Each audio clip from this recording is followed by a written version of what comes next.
अरे सोने की खरौआया देता माला तिला कालीलार। अरे चलियो जे भैले आदिता माला गंगा आसनान। अरे चलियो जे भैले आदिता बाबा छठी आके घाट। अरे काको से गईले आदिता मालायान्हा हरा भेटाई। अरे दुई को से गईले आदिता माला कोढ़ी भेटाई।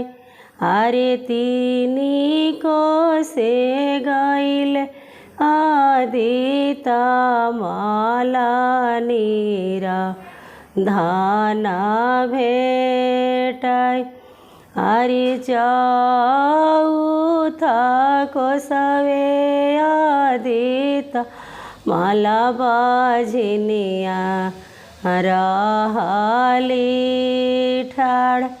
अरे चौथा को सवे आदिता माला बाझनिया रहली ठाड़। हरि कबल पुरैबाए दीना नाथ छठी आके साध।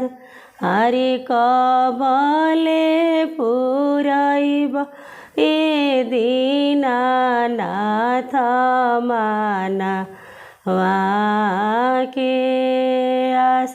अरे सासु मारे हुदुकाए दीना नाथ नदिया पारे गार।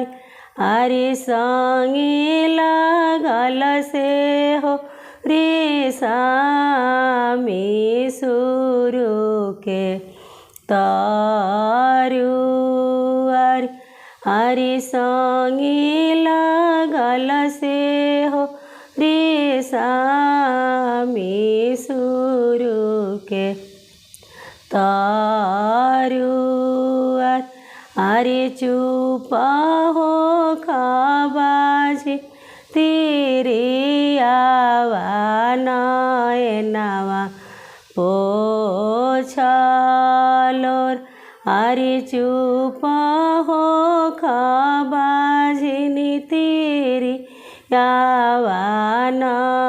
नवा पोछलोर। अरे आगे के कतिकावा ए बाझिनी गाजाधर आईसन पुत्र।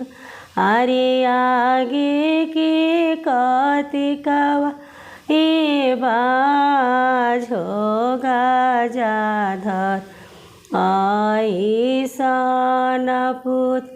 अरे अन्हारा के अखिया हे दीना नाथ कोढ़ी आके काया।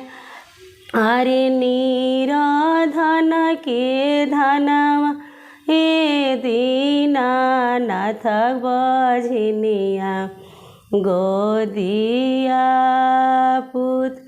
अरे बालक के विद्या हे दीना नाथ हंसता घरे जाय।